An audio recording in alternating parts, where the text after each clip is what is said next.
देखो यार, अगर तुम लोग सीएम पंक और क्रिस जेरिको के फैन हो तो तुम लोग के लिए बहुत ही बड़ी खुशखबरी है, क्योंकि गाइस यहाँ पर फाइनली एईडब्ल्यू के अंदर जेरिको और सीक्रेट मीटिंग हो चुकी है। सासा बैंक के एनजेपीडब्ल्यू को ज्वाइन करने के बाद नाओमी का डेब्यू भी कंफर्म हो चुका है। एईडब्ल्यू के इस हफ्ते डायनामाइट शो से पहले एईडब्ल्यू ने एक और रेसलर को साइन कर लिया है। एईडब्ल्यू के ब्रांड न्यू टीवी शो के डेब्यू करने से पहले एईडब्ल्यू ने उनका एक बड़ा शो शट डाउन कर दिया है।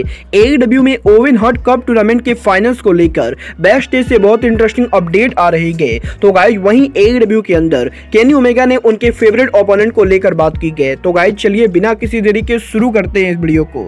और गाइज सबसे पहले बात करेंगे नाओमी की। वेल गाइज ये बात तो आप सभी लोगों को मालूम होगी कि डब्ल्यूडब्ल्यूई की फॉर्मर सुपरस्टार नाओमी ने डब्ल्यूडब्ल्यूई कंपनी को क्विट कर दिया है। और गाइज यहाँ पर नाओमी के डब्ल्यूडब्ल्यूई को लीव करने के बाद अभी तक नाओमी ने किसी भी कंपनी को ज्वाइन नहीं किया है। बट गाइज यहाँ पर अब फाइनली नाओमी डब्ल्यूडब्ल्यूई के बाहर अमेरिका की तीसरी सबसे बड़ी कंपनी इंपैक्ट रेसलिंग पर डेब्यू करने वाली है। और गाइज इस हफ्ते पीडब्ल्यूआई इनसाइडर ने इस चीज को कंफर्म किया है कि इंपैक्ट रेसलिंग के अगले टीवी टैपिंग के ऊपर नाओमी इंपैक्ट रेसलिंग पर डेब्यू करेंगी। और गाइज इस हफ्ते इंपैक्ट रेसलिंग जब उनका टीवी टैपिंग करेगी तो गाइज उसके ऊपर नाओमी अपीयर होने वाली है। और गाइज यहाँ पर नाओमी की ये अपीयरेंस वन टाइम अपीयरेंस ना होके बल्कि मल्टी टाइम अपीयरेंस होने वाली है। और गाइज पॉसिबली नाओमी के डब्ल्यूडब्ल्यूई कंपनी को लीव करने के बाद अब नाओमी का अगला डेस्टिनेशन इंपैक्ट रेसलिंग होने वाला है।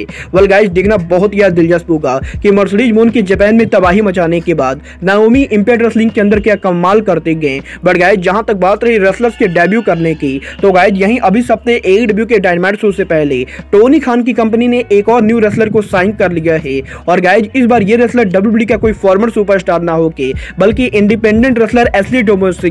वेल गाइस अगर आप लोग एईडब्ल्यू के डार्क एलिवेशन शो को देखते हो तो गाइस आप लोगों को मालूम होगा कि एशली पिछले काफी लंबे टाइम से एईडब्ल्यू और आरओएच के अंदर काम कर रहे हैं। और गाइज करीबन 6 महीनों तक एईडब्ल्यू और आरओएच में काम करने के बाद अब फाइनली टोनी खान की कंपनी ने एशली को साइन कर लिया है।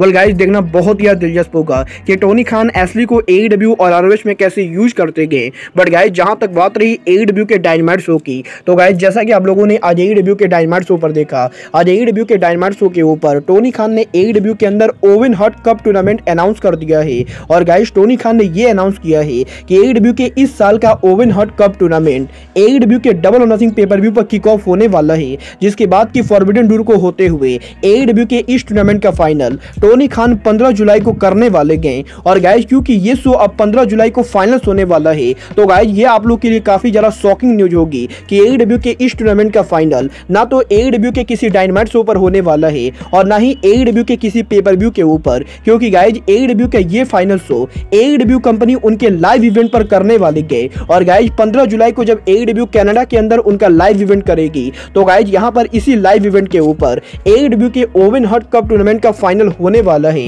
वेल गाइज यहां पर मुझे ये बात समझ में बिल्कुल भी नहीं आ रही है कि टोनी खान लाइव इवेंट के ऊपर इस टूर्नामेंट का फाइनल क्यों करा रहे हैं। बट गाइज जहां तक बात रही एईडब्ल्यू के सोच की, तो गाइज जैसा कि मैंने आप लोग को ऑलरेडी बताया है, एईडब्ल्यू कंपनी बहुत ही जल्द उनका ब्रांड न्यू टीवी शो लाने वाली है, जो टीवी शो सैटरडे नाइट को 2 घंटे का कोलिजन शो होगा। बट गाइज क्योंकि अब यहां पर एईडब्ल्यू एक और नया शो ला रही है, तो गाइज इस शो की वजह से एईडब्ल्यू कंपनी उनके एक पुराने शो को शट डाउन कर रही है। और गाइज ये पुराना शो डायनामाइट या रैम्पेज ना होके बल्कि एईडब्ल्यू का यूट्यूब शो डार्क एलिवेशन है। और गाइज जैसा कि मैंने आप लोगों को लाइव स्ट्रीम में पहले ही कहा था कि अगर टोनी खान को नया शो लाना है तो गाइज टोनी खान को कोई ना कोई शो बंद करना पड़ेगा। और गाइज फाइनली लगता है टोनी खान ने मेरी बातों को सुन लिया है, क्योंकि गाइज इस हफ्ते फाइट टीवी ने इस चीज को कंफर्म किया है कि एईडब्ल्यू कंपनी अब उनके डार्क एलिवेशन शो को प्रोड्यूस नहीं करेगी। और गाइज फाइट टीवी के ऊपर हर हफ्ते जो एईडब्ल्यू के डार्क एलिवेशन शो ब्रॉडकास्ट होते गए, वो शो इस हफ्ते फाइनल टाइम पर ब्रॉडकास्ट हुए हैं। और गाइज अब से फाइट टीवी के ऊपर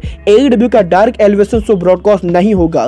वेल गाइज यहां पर फिलहाल एईडब्ल्यू कंपनी ने इस चीज को ऑफिशियली अनाउंस नहीं किया है कि एईडब्ल्यू का डार्क एलिवेशन शट डाउन हुआ है या नहीं। बट गाइज आप लोग ये कंफर्म मानकर चल सकते हो कि फ्यूचर में उनका डार्क एलिवेशन शो नहीं लाने वाली है।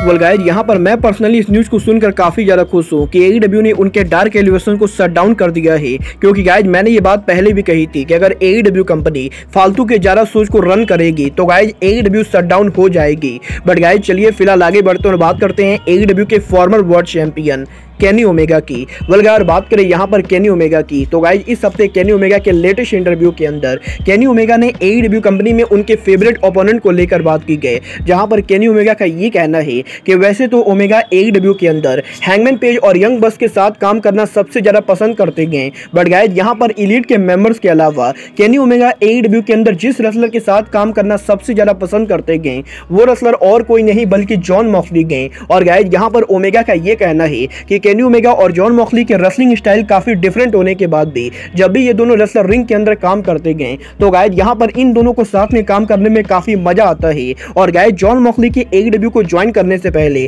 केनी ओमेगा ने सपने में भी ये नहीं सोचा था कि जॉन मॉक्सली ओमेगा के one of the favourite rival बनेंगे, बट गाइज यहाँ पर ओमेगा और जॉन मॉक्सली के काफी सारे मैचेस के बाद आज के टाइम पर AEW के अंदर जॉन मॉक्सली केनी ओमेगा के one of the favourite rival है। और गाइज यहाँ पर ओमेगा आगे भी जॉन मॉक्सली के साथ मैच लड़ना चाहते हैं। वेल गाइज यहाँ पर डेफिनेटली AEW के अंदर बहुत ही जल्द ओमेगा और जॉन मॉक्सली आमने सामने होंगे। बट गाइज जहां तक बात रही फ्यूचर मैचेस की, तो गाइज ये बात तो मैंने आप लोगों को ऑलरेडी काफी बार बताई गई कि AEW के बिगेस्ट सुपरस्टार CM पंक के AEW में रिटर्न होने के बाद पॉसिबली AEW में पंक का पहला राइवल क्रिस जेरिको होने वाले गए। और गाइज ये बात भी मैंने आप लोगों को ऑलरेडी बताई गई कि AEW कंपनी में पंक के रिटर्न होने से पहले टोनी खान AEW के बैक स्टेज पर एक मीटिंग करने वाले गए, जिस मीटिंग के अंदर जेरिको और पंक अपने आपसी मतभेद को मिटाने वाले गए। और गाइज अब यहाँ पर PWI इनसाइडर ने इस चीज को कंफर्म कर दिया है कि AEW में जेरिको और पंक की जो मीटिंग होने वाली थी वो मीटिंग ऑफिशियली ओवर हो चुकी है। और गाइज यहाँ पर लास्ट वीकेंड फ्राइडे नाइट के ऊपर ही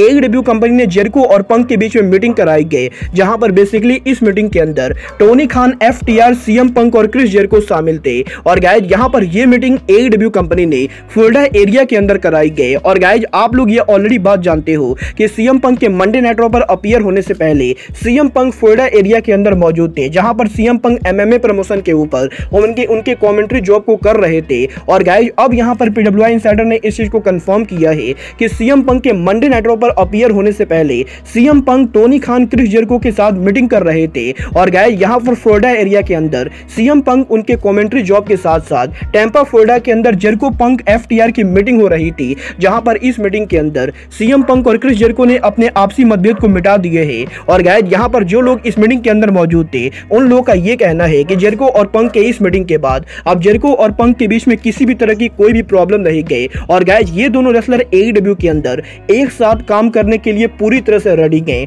वेल गाइज यहाँ पर ये न्यूज सुनकर मैं बिल्कुल भी शौक नहीं हूँ, क्योंकि गाइज मैंने ये बात आप लोगों को पहले ही कही थी कि AEW के अंदर जेरिको और पंक ऑलरेडी काम करने वाले गए।